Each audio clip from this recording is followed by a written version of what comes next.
Download करें जनमत Haryana app. आज मैं केंद्रीय कैबिनेट ने फसलों के भाव बढ़ाने का जो फैसला किया है, मैं उसका स्वागत करता हूं। हमारे प्रधानमंत्री किसान हितैषी नरेंद्र सिंह मोदी जी का धन्यवाद अदा करता हूं। और उन्होंने जो एक नीति बनाई थी कि फसलों के भाव फसल बोने से पहले डिक्लेयर करेंगे, और उसका परिणाम जो है किसानों के हित में गया है। वरना पहले की शासन में होता क्या था, जब किसान की फसल आ जाती थी तब भाव डिक्लेयर करते थे। उस वक़्त किसान कोई फैसला नहीं ले सकता था। आज सरसों का भाव 4650 से 5050 रुपये किया है, गेहूँ का भाव बढ़ाया है, मसूर का भाव बढ़ाया है, FRP गन्ने की बढ़ाई है, चने का भाव बढ़ाया है। और सरसों का भाव जो हमारे हरियाणा में बहुत सारे इलाके में पैदा होती है, उसका तो भाव लगभग पिछले 6-7 साल में दुगना हो गया है, और किसानों को इसका बहुत लाभ मिलेगा। इससे हरियाणा सरकार के जो किसान के खरीद की नीति है, 10 फसलें हम खरीदते हैं। हमारे पड़ोस के प्रदेश हैं, पंजाब में सिर्फ 2 खरीदते हैं, राजस्थान में भी 2 ही खरीदते हैं, वो भी केंद्रीय पूल में जाती है। हम सीधा पेमेंट किसानों को देते हैं। बाजरे की खरीद हमने पूरी की पूरी की है, सरसों की पिछले वक्त सालों में पूरी की है, चना हम खरीदते हैं, मूंगफली हम खरीदते हैं, सूरजमुखी हम खरीदते हैं, और गन्ने का भाव हम सारे देश में सबसे ज़्यादा देते रहे हैं। किसान हितैषी फैसले लेने में हरियाणा सरकार कभी भी पीछे नहीं रहती। और जहाँ तक विषय है किसानों के आंदोलन का, मेरी उनसे फिर ये प्रार्थना है, इस आंदोलन में हरियाणा सरकार का कोई लेना देना नहीं है। ये केंद्र सरकार के पार्लियामेंट ने फैसले लिए थे, सुप्रीम कोर्ट ने इन्होंने स्टे कर रखे हैं। अब आंदोलन करने का कोई औचित्य हरियाणा में नहीं है, और जब ये फैसले लागू ही नहीं है तो आप क्या चाहते हैं आंदोलन करके? और अपनी जिद को छोड़ें कि भी कानून रिपील हो। कानून तो पहले ही सब जुडिस मामला है, सुप्रीम कोर्ट ने स्टे कर रखा है। आप चर्चा करिए, बातचीत करिए, और संशोधन के लिए हमारी केंद्र सरकार तैयार है। उससे आपकी सारी समस्याओं का समाधान होगा। और बार बार मैं ये जत्थेदारों से ये प्रार्थना करता हूँ कि हरियाणा को रणभूमि ना बनाएं। बार बार रास्ता रोकना, हाईवे जाम करना, भीड़ इकट्ठी करना, धरने प्रदर्शन करना, उससे चिंता का विषय ये है कि मैं किसानों पे पूरा भरोसा है, लेकिन भीड़ के अंदर 10-5 एंटी सोशल एलिमेंट, कोई दूसरी किस्म का आदमी घुस जाए और अशांति कर फैला दे, उससे व्यवस्था बिगड़ जाए, ये चिंता हरियाणा सरकार को रहती है। हालांकि हरियाणा के मुख्यमंत्री जी का स्पष्ट निर्देश है, किसी भी सूरत में किसानों के ऊपर बल प्रयोग नहीं करना, किसी भी सूरत में हमें ताकत का इस्तेमाल नहीं करना, और कोई स्थिति जब टकराव की आती है, चर्चा करके समझा बुझा करके हमने रास्ता निकाला है। और ऐसी सिचुएशन हरियाणा में एक बार नहीं, पिछले साल में कम से कम 7-8 बार आ चुकी है।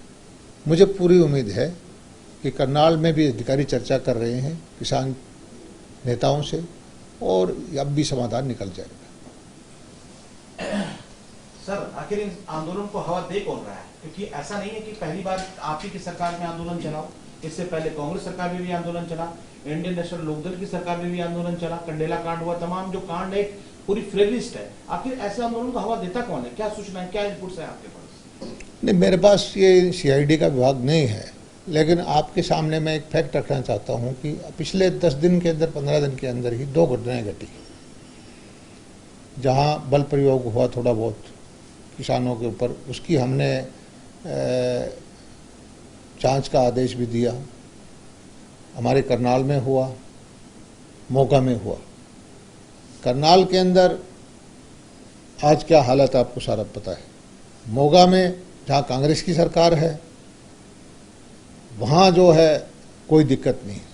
हम गन्ने का भाव 7 साल से सबसे ज़्यादा किसान को दे रहे हैं, हमारे खिलाफ आंदोलन है। पंजाब सरकार ने इलेक्शन के साल में गन्ने का भाव बढ़ाया है, यही जत्थेदार मुख्यमंत्री जी को लड्डू खिलाते हैं। ये चीज़ें बोलने की नहीं है, समझदार को सब समझता है। हरियाणा की जनता ऐसा नहीं है कि नहीं समझती, सब समझते हैं। तो क्या बड़ा भाई छोटे भाई के घर को बर्बाद करने में आप आज ये बताइए कि हर जितने भी हमारे यहाँ जत्थेबंदियाँ बैठी हैं वो पंजाब की तो हैं, यूपी से तो नेता आते हैं। हमारे हरियाणा को जलाने का प्रयास पिछली योजना में भी हुआ था। उत्तर प्रदेश से एक हमारी बिरादरी के नेता आए थे, आरक्षण के नाम पर आग लगा दी थी, सैकड़ों आदमियों पर मुकदमे बन गए, जेलों में डाल दिए गए, दुनिया भर के आदमियों की गोलीबारी से मौत हुई। किसका लाभ हुआ? हमें चिंता वही है कि ऐसी स्थिति किसी भी सूरत में दोबारा ना आए। हम प्रगति के रास्ते पर अपने प्रदेश को ले जाना चाहते हैं। किसान हितैषी फैसले करके हम प्रदेश को आगे बढ़ाना चाहते हैं और कोई ऐसा मुद्दा नहीं है कि जो हम किसानों के लिए करने के लिए तैयार नहीं है। और आप ये बताइए, सब हरियाणा की जनता से मैं हाथ जोड़ के प्रार्थना करता हूँ, आप लोगों ने हमें चुना, हम विधायक बने, मंत्री बने, मुख्यमंत्री बने। अब इन पंजाब के, उत्तर प्रदेश के जत्थेदारों ने ये कह दिया कि बीजेपी जेजेपी के मुख्यमंत्री को, मंत्रियों को, विधायकों को अपने क्षेत्र में ना जाने दें, उनको गांव में ना घुसने दें। इससे हरियाणा का क्या लाभ होगा? हरियाणा का कोई फायदा होता हो तो ठीक है, हम नहीं जाएंगे। तो हरियाणा की चिंता कौन करेगा? किसानों की, जनता की चिंता कौन करेगा? तो मैं अपनी हरियाणा की जनता से हाथ जोड़ के ये विषय रखता हूँ कि क्या ये आंदोलन की भाषा है? क्या कभी पहले ऐसे हुआ है कि चुने हुए नुमाइंदों को कहो कि उनको गांव में ना घुसने दे? एक तरफ कहते हैं कि हमारा शांतिपूर्ण आंदोलन है, तो आप इसे फतवा मानते हैं सर? जो कुछ भी है आप लोगों के सामने है, लेकिन हमारा कोशिश ये है कि किसी भी सूरत में हमने बल प्रयोग नहीं करना। हमने जो उनका एजेंडा है कि किसी तरह जान माल का नुकसान हो, किसानों की जान जाए, गोलीबारी हो, वो हमने नहीं करना। लेकिन सर, आप जैसे भी आपने एक बात रखी, कहा कि गांव के जो लोग जो है नहीं आने दे रहे हैं, वो तो आपके हरियाणा वासी है ना जी, आप ही के चुने, आप लोगों को उन्होंने चुना है। आखिर वो आपके विरोधी कैसे हो गई? कहाँ नहीं बात बन रही है, कहाँ नहीं बना पा रहे? जबकि भारतीय जनता पार्टी का जो संगठन है वो माना जाता है कि देश में सबसे मजबूत है, बूथ लेवल से लेकर के आपके स्टेट लेवल तक की इकाइयां होती है। फिर कमजोरी रह कहाँ गई आपके हिसाब से? कोई कमजोरी नहीं है, ये राजनीतिक लोग हैं, दूसरी पार्टियों के लोग हैं, उनका अपना एजेंडा है, हमारे भी अपने समर्थक हैं और हम कोई 100% वोट लेके नहीं आए, कोई भी नहीं आता। हर वक्त कोई चुनी हुई सरकार है, पहले दिन है उसको ना वोट देने वाले आदमी हर वर्ग से, चाहे उसमें किसान हो, मजदूर हो, व्यापारी हो, आधे से ज़्यादा आमतौर पर होते हैं। अब लोकतंत्र में होता यह है कि विपक्षी पार्टियां आमतौर पर सरकार को कहती है कि आधा वक्त, कम से कम 2.5-3 साल तक उसको काम करने का मौका दे। हमारी चुनी हुई सरकार को पहले साल से ही इनकी कोशिश रहती है कि उखाड़ के फेंके, जो कि संभव नहीं है, ऐसी कोई व्यवस्था नहीं है।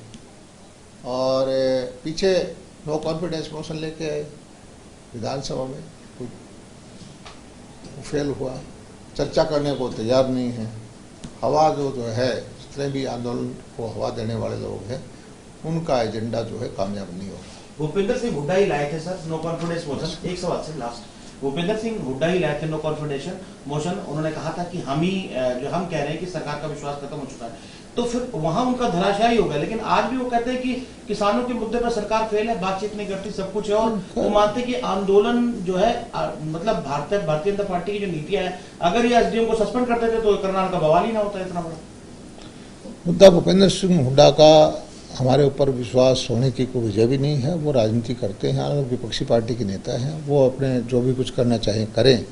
और मैं तो एक ही सबसे कहता हूं कि आप लोग जो कर रहे हो उसको हरियाणा की जनता देख रही है, वो हरियाणा के हित में नहीं है और इसके परिणाम जो हैं लोकतंत्र के लिए अच्छे नहीं हैं। राजनीति के आगे, राजनीति के पीछे, हर हलचल को जानने के लिए हमारे YouTube चैनल जनमत हरियाणा को लाइक करें, सब्सक्राइब करें और अपडेट रहने के लिए बेल आइकन दबाना ना भूलें। देखते रहें जनमत हरियाणा, सच के अलावा कुछ भी नहीं।